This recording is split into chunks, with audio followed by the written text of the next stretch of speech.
Hello everyone, welcome back. कैसे हैं आप सब? होप बहुत अच्छे होंगे और अपनी लाइफ में बहुत अच्छा कर रहे होंगे। तो जैसा कि आप सब जानते हैं, हमने 30 डेज का एक स्मॉल कोर्स लॉन्च किया है, जहां पर आपको क्या करना है, रोज 5 मिनट हमारे साथ इंग्लिश बोलने की प्रैक्टिस करनी है। ठीक है? और आज हमारा डे 5 है। तो सबसे पहले रोज की तरह आज का प्रश्न ले लेते हैं। आज आपको ट्रांसलेट करना है, मैं थक गया हूँ, इसकी इंग्लिश क्या होगी? ये मैं आपको ऑलरेडी डे 4 में बता चुकी हूँ। तो आपको फटाफट से कमेंट करके बताना है, मैं थक गया हूँ, इसकी इंग्लिश क्या होगी। ठीक है? और सपोज अभी तक आपने चैनल को सब्सक्राइब नहीं किया है या फिर आपने वीडियोस अभी तक देखी नहीं है डे 4 तक की, तो लिंक डिस्क्रिप्शन बॉक्स में दिया गया है, वहां से आप वीडियोस को देख सकते हैं और साथ ही साथ चैनल को सब्सक्राइब भी कर लीजिए। तो आइए स्टार्ट करते हैं आज की क्लास। आज का हमारा पहला सेंटेंस है, मेरा चार्जर नहीं मिल रहा है। बहुत ही कॉमन सा सेंटेंस है, हम आपस में बोलते हैं यार मेरा चार्जर नहीं मिल रहा है। अब इसे हम इंग्लिश में कैसे कहेंगे? I can't find my charger. I can't find my charger. ठीक है? इजी है। I can not find my charger भी आप कह सकते हैं, या फिर आप कहेंगे I can't find my charger. मेरा मोबाइल नहीं मिल रहा है। अक्सर ही हमारा मोबाइल हमारे पास ही होता है, राइट? और फिर भी हमें नहीं मिलता है। तो उसे हम इंग्लिश में कैसे कहेंगे? बहुत इजी है। I can't find my mobile. I can't find my mobile. वहां पे चार्जर नहीं मिल रहा था तो चार्जर लिख दिया, मोबाइल नहीं मिल रहा है तो मोबाइल कह देंगे। I can't find my mobile. ठीक है? कोई चीज नहीं मिल रही है तो कैसे कहना है? I can't find my, suppose purse नहीं मिल रही है तो I can't find my purse. अगला सेंटेंस ले, कपड़ों को बाहर लटका दो या फिर सुखा दो। अब इसकी इंग्लिश क्या होगी? Put the clothes in the sun. Put the clothes in the sun. Put the clothes in the sun. Sentence ले लेते हैं। अच्छा, जूते पहन लो, बच्चों को भी कहते हैं या बड़ों को भी कहते हैं जूते पहन लो। इसे कैसे कहेंगे? Put on the shoes. Put on the shoes. बहुत इजी है इंग्लिश बोलना, बस आपको करना क्या है, प्रॉपर सेंटेंस देखना है कैसे है और उसको रिपीट करना है बार बार। ठीक है? प्रैक्टिस करनी है, मिरर के सामने प्रैक्टिस करिए, बच्चों से बोलिए। आप गलत बोलेंगे चलेगा, एक बार गलत बोलेंगे दूसरी बार बोलेंगे, लेकिन ऐसा नहीं होगा कि आप तीसरी बार भी गलत ही बोल रहे हैं, राइट? तो जूते पहन लो की इंग्लिश क्या हो जाएगी? Put on the shoes. जूते उतार दो। अच्छा, पहन लो का तो कर दिया, put on the shoes.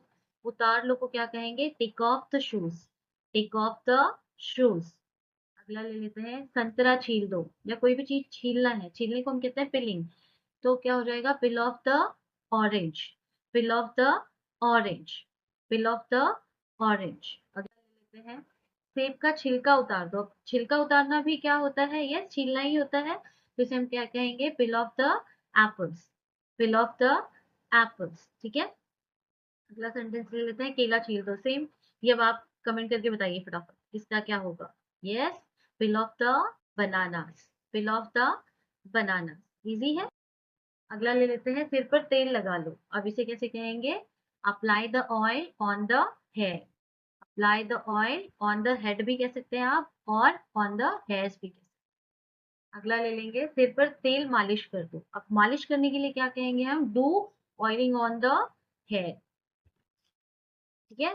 Do oiling on the hair. अगला सेंटेंस ले लेते हैं, उसे मैसेज कर दो। इसे दो तरीके से हम कह सकते हैं, टेक्स्ट हिम और मैसेज हिम।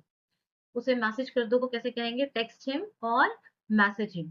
अगला सेंटेंस ले लेते हैं, आपसे मिलकर खुशी हुई। ये मैंने आपको पहले भी बताया था, वहां मैंने आपको बताया था नाइस टू मीट यू, लेकिन आप ये भी कह सकते हैं pleasure to meet you. Pleasure to meet you. ठीक है? Pleasure to. अगला सेंटेंस ले लेते हैं, तुम मुझे मैसेज क्यों कर रहे हो? आप इसे कैसे कहेंगे? Why are you texting me और why are you messaging me, दोनों ही करेक्ट है। तो हम कहेंगे why are you texting me. अगला ले लेते हैं, टीवी ऑन कर दो। बहुत इजी है, switch on the TV. Switch on the TV. ठीक है? टीवी बंद कर दो, उसको क्या कहेंगे? Switch off the TV. Switch off the TV. ठीक है? आवाज बढ़ा दो। कभी आप गाने सुन रहे हैं कुछ, या टीवी में कुछ सुन रहे हैं, तो आप क्या कहते हैं? आवाज बढ़ा दो। तो क्या कहेंगे? आवाज को हम क्या कहते हैं? वॉल्यूम। तो increase the volume. Increase the volume. बढ़ाने को हम इंक्रीज कहते हैं। ठीक है? तो क्या हो जाएगा? Increase the volume. अगला सेंटेंस ले लेते हैं, आवाज कम कर दो। कम करने को हम कहते हैं डिक्रीज। जैसे हम कैसे कहेंगे? Decrease the volume. आवाज तो वही है, वॉल्यूम। तो decrease the volume. Decrease the volume. Sentence ले लेते हैं, कलर्स लगा दो, या फिर कोई भी चैनल आप पर्टिकुलर लगाना चाहते हो, प्राइम वीडियोस लगा दो, तो उसे हम कहेंगे ट्यून इन टू कलर्स, और tune in to Prime, whatever you are watching, जो भी आप देख रहे हैं, तो ट्यून इन टू कलर्स। लगा दो को क्या कहते हैं, ट्यून इन टू। अगला ले लेते हैं 98.3 एफएम लगा दो, अभी से कैसे कहेंगे, यस इजी है, tune in to 98.3 FM, tune in to 98.3 FM. अगला सेंटेंस जो कि आज का हमारा लास्ट सेंटेंस है, कोई न्यूज चैनल लगा दो, ये कैसे कहेंगे, बहुत इजी है, tune in to some news channel, tune in to some news channel. ठीक है, तो ये रहे आज के हमारे 20 सेंटेंस, बहुत अच्छे से प्रैक्टिस करिए। अगर आपको बोलना है यस आवाज बढ़ा दो, तो क्या कहेंगे, इंक्रीज द वॉल्यूम। ठीक है, जितने भी सेंटेंस आज हमने किए हैं इसको अच्छे से प्रैक्टिस करिए, मिरर के सामने खड़े होकर बोलिए, ये बहुत अच्छी प्रैक्टिस होती है। ठीक है, और किसी फ्रेंड्स के साथ बोलिए। अच्छा, ये वीडियो को शेयर करना ना भूलें अपने फ्रेंड्स और फैमिली के साथ, ताकि वो भी अच्छे से इनकी प्रैक्टिस कर सके और आपस में आप इंग्लिश में ही बात कर सकें। ओके, तो मिलती हूँ कल, and till then bye bye, thanks for watching.